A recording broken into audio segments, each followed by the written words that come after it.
It's not really intuition, but anytime I pull up to a job and I see two guys looking at something, I know that's never a good sign.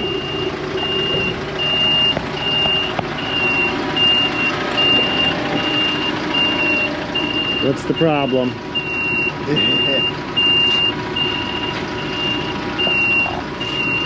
What the flip? Couldn't get the bucket off. The bucket was locked on there. How the hell did that bend like that? I was pushing the button and Zach was hitting on it up here to try to get this pin to pop. And it must just be cheap metal, I'm not sure, but that's thick ass to just, and all we were banging on was a small maul. You know? Just this. Yeah, right there. There's no way I bent it. I think it was from, these things were so seized and it was trying to pull it in so hard. What is that, hydraulic cylinder? Is that the... No, this is the cylinder side. That's there. That's just the... Yeah, that's just the arm there.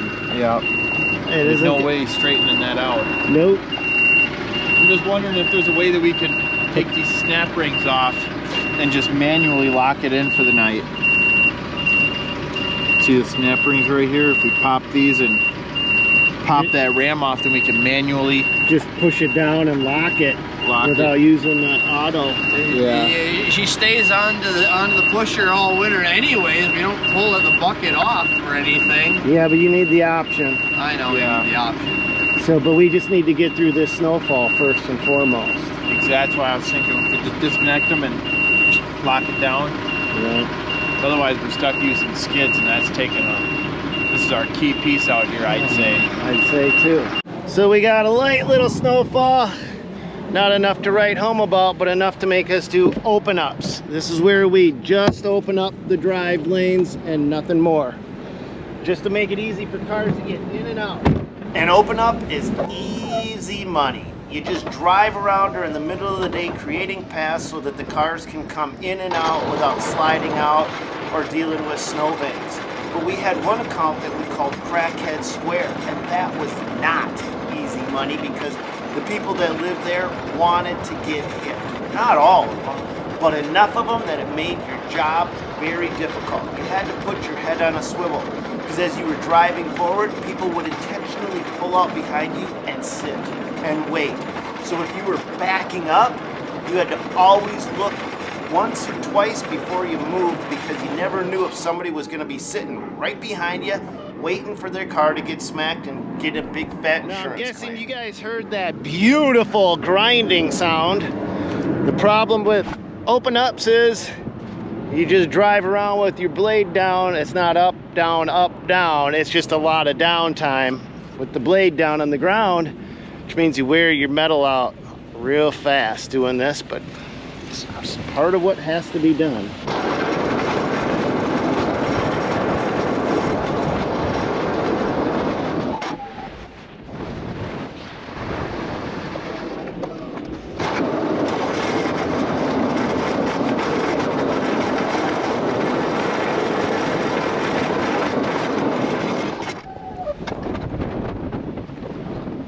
Now let's go into Magical Time Warp where Dan the Man can add some cool sounds.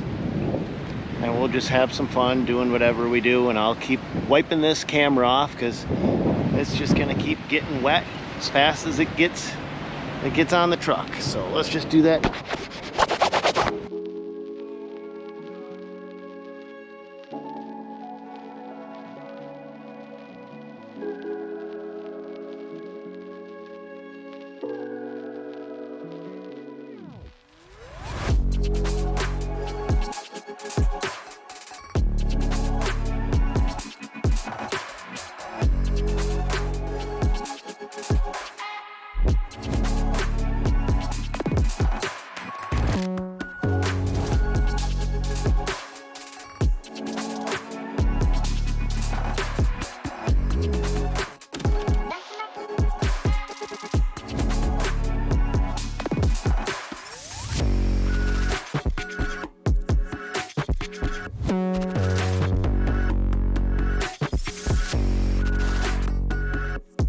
Maybe it's just me, but is the road that hard to find? that you'd climb up over the hill? What the flip?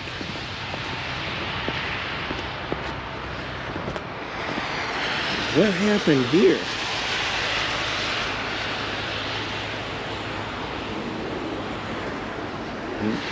Did they go this way or did they go that way?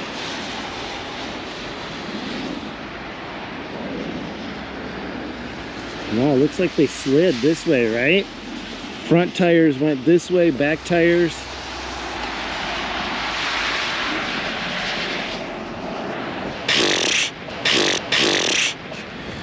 Did they go up the hill or down the hill? Well, technically they did both. They went up and down. I don't know. Things that make you go, oh, you think people in Minnesota would know how to drive, but they don't. I guess they don't get enough freaking practice.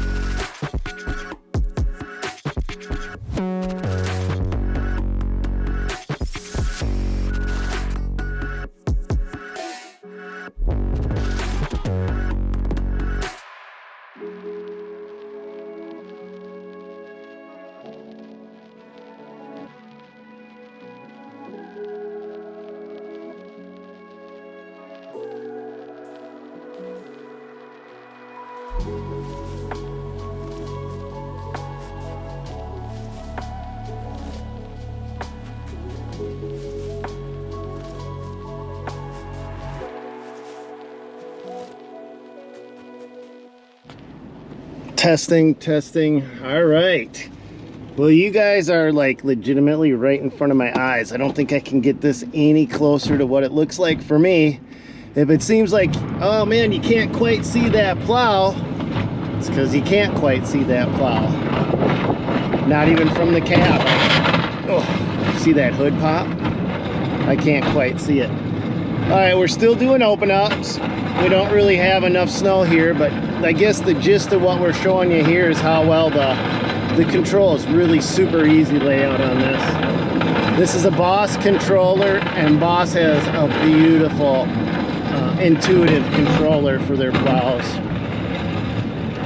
Wait a minute, this is not a Boss controller. It's a Boss hookup, but I think they used, I don't know. You know what? Somebody correct me. I'm not 100% sure, because this has what's called a transport mode. And basically what that does is that raises the, let me just show you. You bring your wings in, you hit transport mode, and you see how the wings come up? That keeps your wings from dragging on the ground. Not very effective when you're trying to plow. So then you got a plow button mode. But we're going into plow mode. Then we go down. Then we angle our left wing out, which is the button over here. We'll angle the right wing out. Now we're in scoop mode. Now we just go all the way down, and it gets noisy. But we're just gonna capture, all we're doing is capturing the drive lanes as much as we possibly can and pushing them up, and away, pretty much. Probably one of the easiest controllers I've used yet. Whether this is a Boss controller or not, I don't know. I just know it works, and I know that after a long day of plowing, you want an easy controller, that's for sure.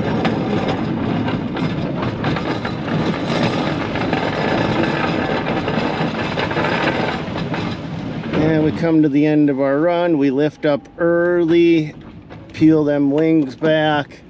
Now we're gonna actually move to another lot, so we're just gonna partially transport it. All I'm doing is angling the backs of those blades up, bringing them in. I just don't want those to drag.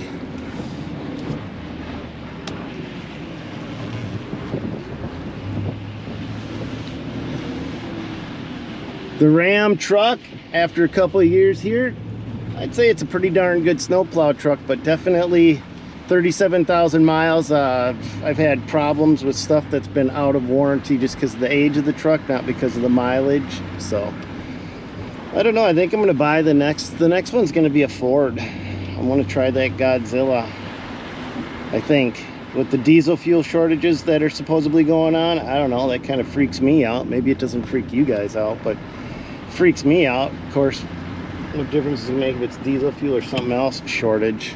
All right, let's cut some pass with the Kubota. See how she does. Should do pretty good because there isn't much to do. But you know what? Let's just give her a go.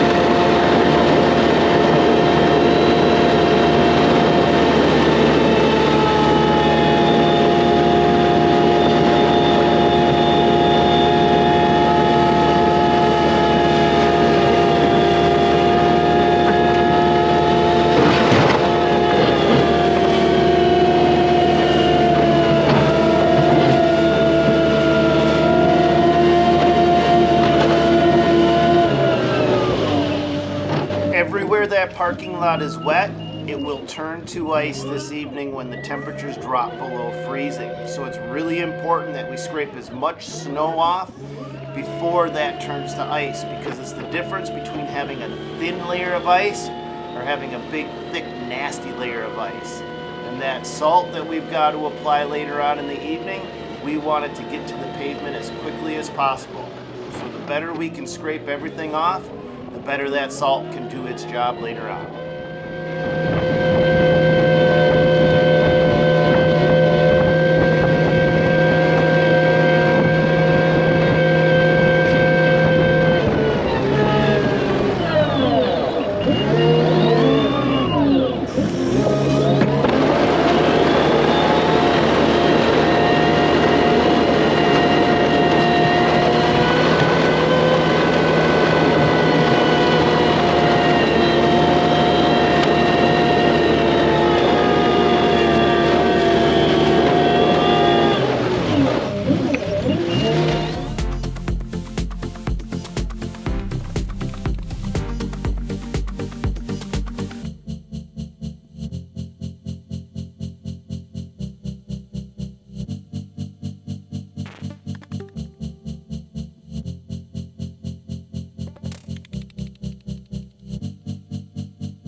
Couple things that I'm trying to show is let's hit this curb up here on purpose, right here, right in front of us. Let's just bandangle that thing right there. I don't like doing this, but see how those two sideboards, one there and one there, lift up?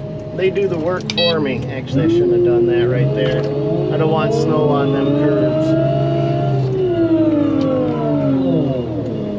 Look how well that cleans.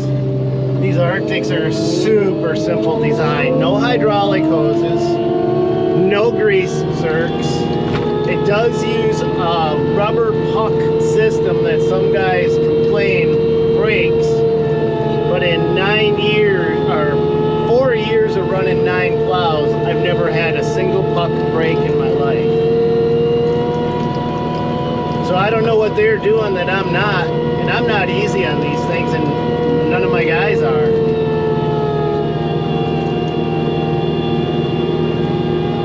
So I don't know how they're breaking them. Well, I do know how they're breaking them. They get big piles of ice, and then they ram their machine into it, which, you know, guess what? Something's going to break when you do stupid stuff like that.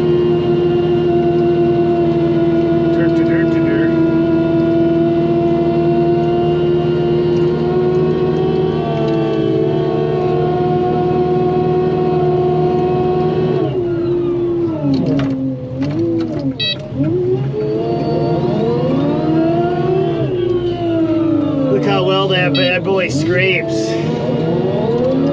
That is clean.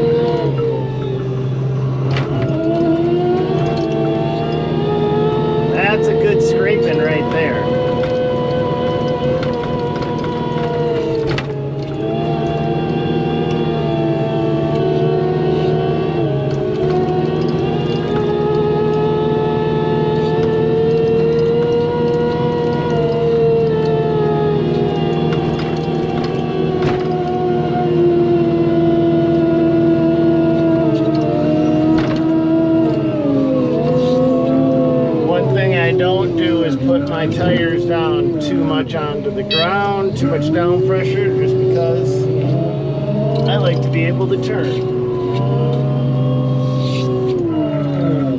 And I learned you can turn a whole lot better if your tires are on the ground than if you lift them up off the ground like I'm doing right there. Too much down pressure, not good. Just the right amount, good. And do a little bit of plowing.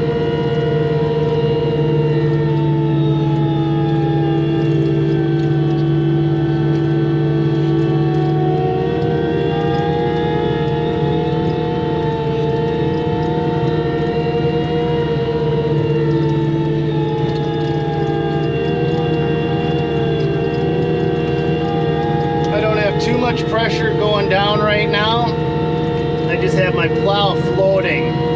That allows me to turn and to keep plowing as I go around corners, where if I have too much down pressure, it doesn't allow me to steer anymore. So you want to get that kind of in that little bit of a sweet spot where if we take a look where we just went, you can see exactly she still cleans and clears. But I didn't have any problem going around the corners. All right, I'm gonna try to, I'm gonna put too much down pressure down.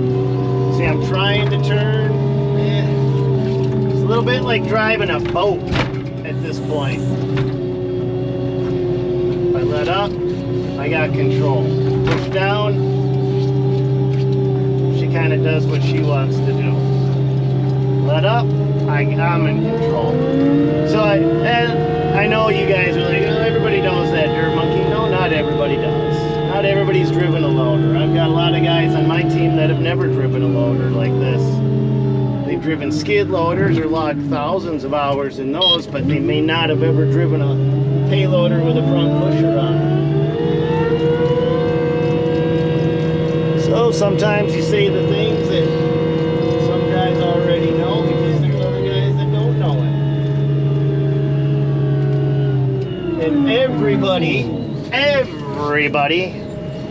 didn't know it at one point. Meaning, there was a time when you didn't know how to run a loader, you never been in one, you didn't know how a pusher handled, and maybe now you've got 1,000 or 2,000 or 3,000 hours in one and it's all old business to you, but at one time in your life, it wasn't. So we've all been there. But let's cut the chit chat and go on the time warp and just start clearing drive lanes. All we're doing right now is open up some drive lanes.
But you guys got this to work? What did you do? Down there. What did you MacGyver? Just bang these pins. Just beat the heck out of it. Oh, Yeah. We used the Polish way. The Polish way. Look how bent that pin is there, or that whole arm. I mean, that's gonna have to get replaced. Yeah. Hey, can you just order the parts, and whenever you got a free day, whatever, so as long as it's on and we're good. Yeah. Where we won't take this off. Nobody takes this off. We'll just. I'll make sure I get. It's not coming off. Yeah, it is. Yeah, it's gonna be difficult to get off. That's it for today's snow plowing adventure. Hope you guys enjoyed the ride. And I have a quick question for you. This video was more ride-alongs and in the cab, and the snow plowing video before was a little bit more time lapse and out of the cab. Do you like one or do you like the other? Let me know in the comments down below. Time lapse it or ride along it? Tell me down below. God bless. Go get them, you guys. Catch you on another one. Hit that subscribe button, hit the thumbs up, and the bell notification, ding, ding, ding, ding. And every time I upload a new video, you'll know. See you in the next one, guys.